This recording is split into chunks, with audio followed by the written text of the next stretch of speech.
everyone, welcome back to the review realm, and I just went to Capri in Another Simple Favor, which stars Kendrick and Blake Lively, and I watched it so you don't have to, and let me tell you, I'm regretting my choices right now. I just finished the film, and this review is gonna have a non-spoiler section and a spoiler section because there's a lot to break down, and before we just get into this review, let me tell you, this movie's a roller coaster, okay? There's just, oh my gosh. This is gonna be an interesting review, so I'm sorry. It's not me, it's the movie, okay? If it doesn't make sense, okay? Don't come at me. But anyway, let's get to the review. But before we do, my name's Sienna. Welcome to the review realm, and don't forget to like, share, and subscribe. So let's get to the non-spoiler section. Another Simple Favor is the sequel to A Simple Favor, which came out in 2018, and there is a time jump between A Simple Favor and Another Simple Favor. So there is that, which is fun and exciting. But Kendrick plays Stephanie, and she is a family YouTuber, shares baking recipes and different things for moms, and she does that in the first film as well, and then the second film takes that up again. And however, instead of doing mostly family stuff, she's also been solving crimes, okay? She's all up in that true crime like every mom is, you know? Women in true crime, I'm not one to talk, I watch it. Anyway, that's besides the point. But we got Emily, played by Blake Lively, and she has been in prison because of the events in the first film, you know, killing some people, the usual, okay? But she gets out of prison, and Stephanie is at a little thing for her book. She's trying to promote her book about basically the first film, everything that happens in there. And then Emily comes strolling in and is like, I want you to be my maid of honor at my wedding. It's gonna be in Capri, Italy. Okay, it's gonna be so bougie, it's gonna be so cool. And yes, I will sue you if you don't come. And she basically blackmails Stephanie. So now Stephanie is like, okay, I guess we're going to Capri. Hopefully I don't die. And that is how this film basically kicks off. And let me just tell you, the first part of this film, I was like, okay, it has some potential. If they play this off really good, it could be a decent film. And then you get past the hour mark. Okay, this is a little over 2 hours, and the train has just left the chat, okay? This film just goes off the rails. I honestly could not tell you what I just watched, and that is concerning. But I mean, I'm gonna tell you some things that I did like. I do like Kendrick, okay? I like Pitch Perfect, don't sue me, okay? I'm down with some singing, but she's just funny in this film, as Kendrick is. She has these little one-liners, and you're just like, oh, that's funny, ha ha ha, tee hee hee. And then Blake Lively. Okay, there's parts where you're like, okay, her acting's getting there. And then there's parts where it's like, this just looks fake. You know, you would think about all the stuff that's happening with Justin Baldoni, she wouldn't need to act for this film, but she just does not act in this film. And so she also plays another character in this film, without spoiling it. And this character is supposed to be almost the maturity level of a baby, and it just comes off really fake and really bad. And I'm just like, oh my gosh, this is really hard to watch. But maybe that's what she was going for, I don't know. So, but it was hard to watch. Just Blake Lively's performance, I was like, it could use some polishing up. Now, Henry Golding, probably the best part of this film, honestly. He does a good job. You know, he can play being drunk very well, I'll just say that. Although I wish we did see more of him. I'll get to that in my spoiler section, okay? Do not worry. Now, there are some parts where they just forget about stuff. So Kendrick, Stephanie, when she goes to Capri, she brings her book publicist, agent person named Vicky, okay, and she's you can tell she's there for comedic relief, to be kind of funny. And in the first part of the film, you're like, okay, it somewhat makes sense, but then the second part of the film, she just disappears. You have no idea where she's at. You would think if she was there for Stephanie, we would see her a little bit more, but no, she just completely leaves, okay? So there's that. Now, as I said, the first part of the film, it could have been good. This film could have been good. But the second part, which I'll get into my spoiler section, everything derails. The plot points are just not connecting at all. And honestly, halfway through the film, I didn't know what was going on. Now, I did recently rewatch the first one, A Simple Favor, and comparing the two, I would just stick to the first one. Okay, the first one's like a weird, like, Gone Girl type. That's the best way I can describe it without getting into too much detail. And I would say it's definitely better than this second one because the second one is just silly. It gets to the point where it's like, this isn't even realistic at this point. Like, it's just stupid, where the first one I think was a little more grounded, where this one is just like, oh, Italy, tee, and then, yeah, the stuff that happens. Spoiler section. I'm gonna get there, okay? Don't worry. So there's that. Now, I did not really enjoy this film that much, okay? There were some funny moments, but they weren't supposed to be funny. It was funny because I had no idea what was going on. This film was crazy. So honestly, if I had to rate this film out of 10, I would give it a 5.1. And honestly, that's being generous. I'd rather watch Snow White or a Minecraft movie over this film again. Like, my goodness. There is an action scene in this film. And let me just tell you, it's like 1 second long because it was so bad. The fighting physics just not make sense. Blake Lively should just maybe not be in an action film. I'm just gonna say that. The fighting was just not there. Okay? And that, I was like, oh, honey. Oh, this was so bad. That fighting scene, if you've seen the film and you're watching this right now, you know what I'm talking about. So there's that. Now, we're gonna get into the spoiler section because I can't really discuss this film without discussing spoilers because it's just that bad. So, please leave now if you do not want spoilers, okay? It's not my fault if I spoil the film for you. Okay. Henry Golding, probably the best part of this film, if not Anna Kendrick. He, like, dies just like that, okay? And they should have kept him alive because he had the perfect motive to kill Dante. Okay, and Dante is the one that Blake Lively, Emily, is getting married to, okay? He's, like, an Italian gangster mafia person.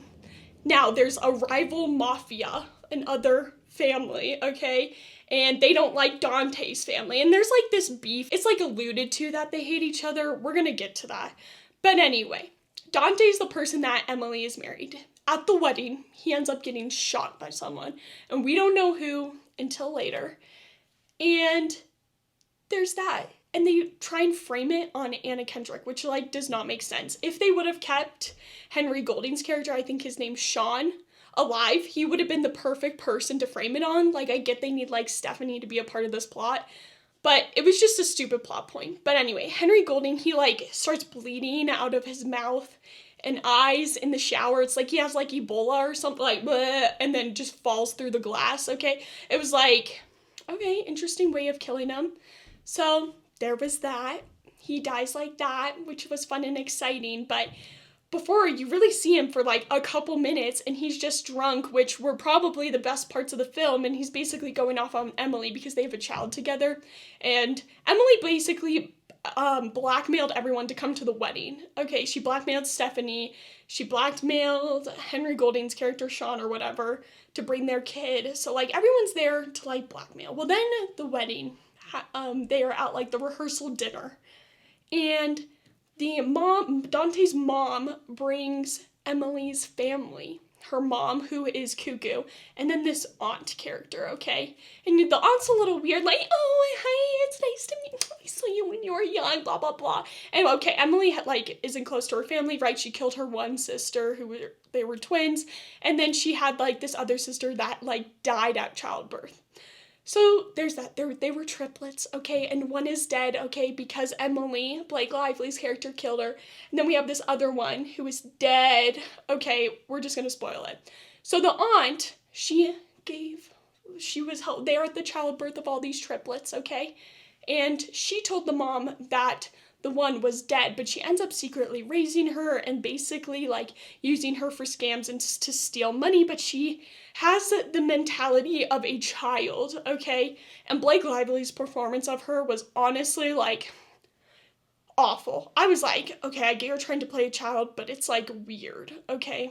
So no one knows that this person is alive until later because they end up kidnapping Emily, because then the child's sister pretends to be Emily and then kills Dante at the wedding. So there's that, because they were going to steal all this money. Now, they were originally going to blackmail Dante, because he turns out that he actually likes men. And he likes the guy who's in the rival mafia gang. And he was just going to marry Emily because That way it's easier. No one's going to be looking into his love life and find out, like, he likes the person from the other mafia, okay? A little Romeo and Juliet. So there's that, which, whatever, it kind of makes sense for, like, the wedding because it was just so out of the blue. I guess they tried to have to figure it out. But anyway, they're in Capri. Everyone thinks that Stephanie killed Dante. So everyone's after her. She's in house arrest at this hotel, this big room, and she's trying to get out. Then we have this FBI agent that's trying to help Stephanie, which is Anna Kendrick, and she's just, like, actually, like, stupid, okay? You would think for, like, I don't know if they were trying to have this FBI agent to be funny, but she ends up getting murdered by the crazy triplet. So that happens, and then they end up kidnapping Emily's son, and then Anna Kendrick and Blake Lively, they go, and they end up killing the aunt, or whatever, and then they use the crazy sister to turn into Emily and basically go to jail for her.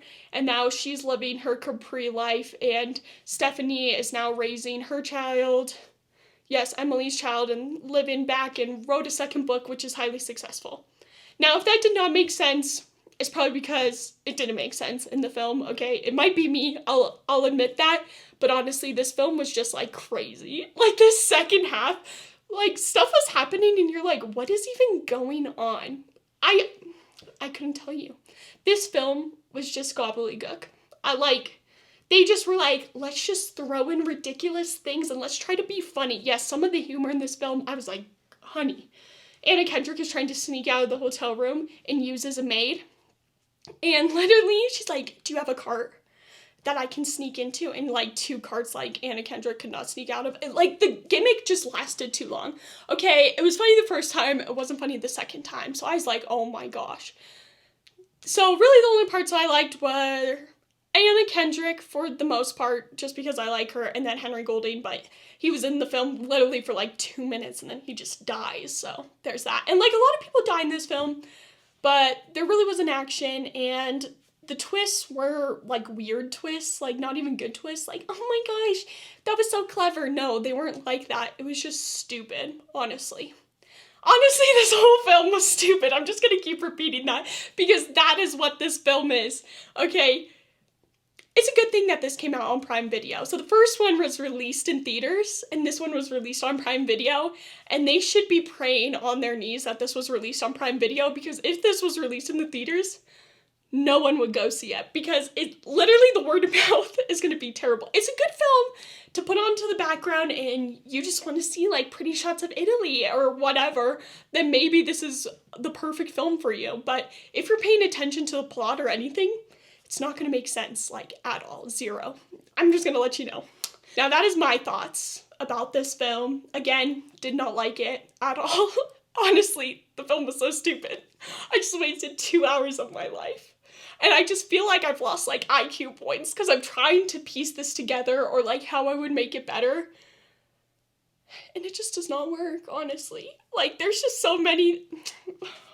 I can't think about this film anymore because my brain's gonna explode. So there's that. Let me know if you're gonna watch this film, or if you're not. Hello, this is Editing Sienna, and I completely forgot to mention that they set this up for a third movie. And if a third movie comes out, A More Simple Favor, or whatever they're gonna call it, I'm gonna cry. So there's that. I forgot to mention it. Okay, so they did set it up for a third one. Let's pray that that doesn't come true. But I guess ciao, Italiano, cannoli. Go team. Anyway, have a great day. Bye.